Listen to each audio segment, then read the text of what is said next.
Hi, it's Saturday, the 20th of June, 2026, and welcome to this week's My Thoughts vlog.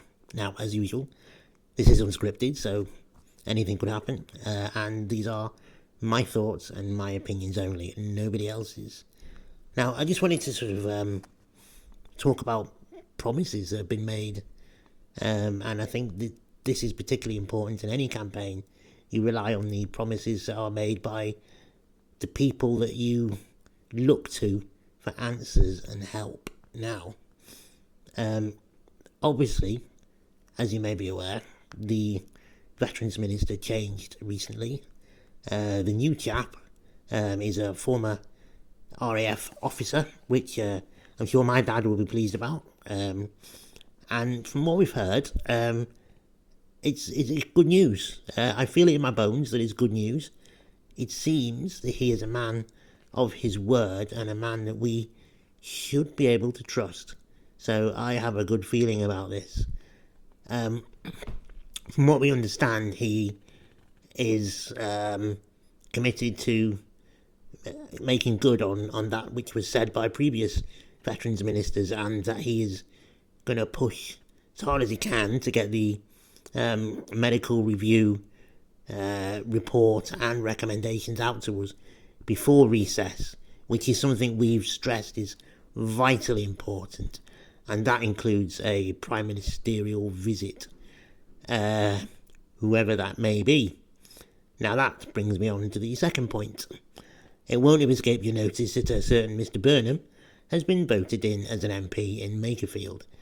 Now, Andy is a chap I've met several times and over the course of the campaign, and I've always felt he was a decent man, and he would help when he can. So his appointment fills me with hope, because yes, there's talk about him running for leadership, that goes without saying, but if he doesn't do that and he does get a seat in the cabinet, it's a very, very strong ally to have somebody in the cabinet speaking on your behalf, because he will get access to those that need to be told to help us, such as the Prime Minister, etc.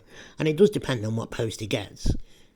Just say, for example, he becomes Home Secretary or Defence Secretary, then these are positions that could really, really give him the tools and the power and the authority to make a difference to us, and to do what he said needed to be done in previous speeches. And this goes not just for us nuclear test veterans in our community. This means we will get Hillsborough law over the line. I guess it's too late for, this session of Parliament, but certainly he will ensure, if he can, and especially if he is PM, we will get the Hillsborough law that we have said we needed all along, which is the one that, ironically, Andy co-wrote in 2016, which has zero carve-outs for the military and zero carve-outs for the intelligence services. Oh dear, they'll have to tell the truth. What will they do? Because up until now, they've basically just had carte blanche, freedom to do what the hell they like,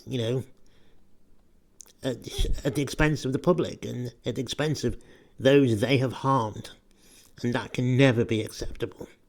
So I'm really optimistic this week. The new Vets Minister is great, I think.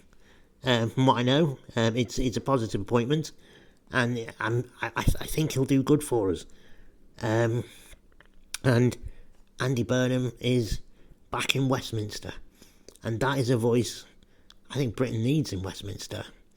And I mean, it doesn't matter, really, because my thoughts vlog is not political.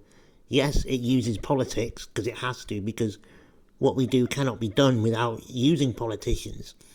But it wouldn't matter if Andy Burnham was red or blue or whatever. We will deal with and work with whoever it takes to get truth and justice for the nuclear test veterans and their families. So this is not bigging up Labour or anything like that. It's whatever party is going to help us, we will work with. And this time it happens to be Labour. And should they fail and not help us, and somebody else gets in, we will work with them. And if they do good, I will champion them. So, yeah, Andy Burnham and the new Vets Minister, between them both, we should be able to get this done. We really should. So let's keep optimistic and let's look to the future, the near future, I hope, because recess is less than a month away. So yeah, I'm feeling quite good about that today. I have done all week, to be honest. Well, since I learned that Andy had won his seat. Yeah. And second thing, tomorrow is Father's Day. And it's the time of year that I like to reflect and think about my dad. Sadly no longer with us. He passed in 2015. And a lot of what I'm doing is for him as much as it is for my boys. Because, from what I found out recently in his medical record, it would appear he went down with radiation sickness in a place that they said is safe. So, they poisoned my dad. They poisoned my dad, and it's affected me, and it's affected my kids. So am I going to keep campaigning? Hell yeah. So, yeah. So I hope he's proud of me. I hope he looks down on me wherever he is and says I'm doing the right thing. I think he left me the tools to do it. He raised me. He raised me and put me through a good education, and told me to speak my mind and to, and how to do it, and how to write a good letter and a good email. Looking back, it's surprising what he did that equipped me with the tools to do what I do now. So thanks, Dad. I might not have said it at the time, but I really appreciate that. And of course, Father's Day, I am a father. So I'm looking forward to spending that with my two little chaps. And,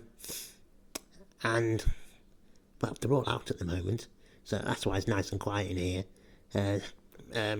My 5-year-old has a birthday party to go to, so he's going to be coming back full of cake and chocolate and sugar, and he's going to be crazy for a few hours. But that's what I love about him. He's a crazy kid. And Jensen, my youngest, again, he's doing really well. 3 months, he's doing brilliantly. He's becoming a real character, really loud. He's found his voice, and wow, is he using it. So I am incredibly grateful for everything I've got. I've got a wonderful wife, very supportive, and two of the best boys you can imagine. And yes, we mourn the loss of our fathers at this time of year, but let's look back with the fond memories, and I'm thankful for the time I had with him. Yeah, so it's beautiful weather out there. If you can, try and make the most of it. If not, just kick back, chill out, and have a good weekend. And I will speak to you all next week. Thank you for watching, and if you've got any questions, just leave them in the comments or somehow get them to me, and I will answer them in the next video. So, thanks again, and I will see you next week.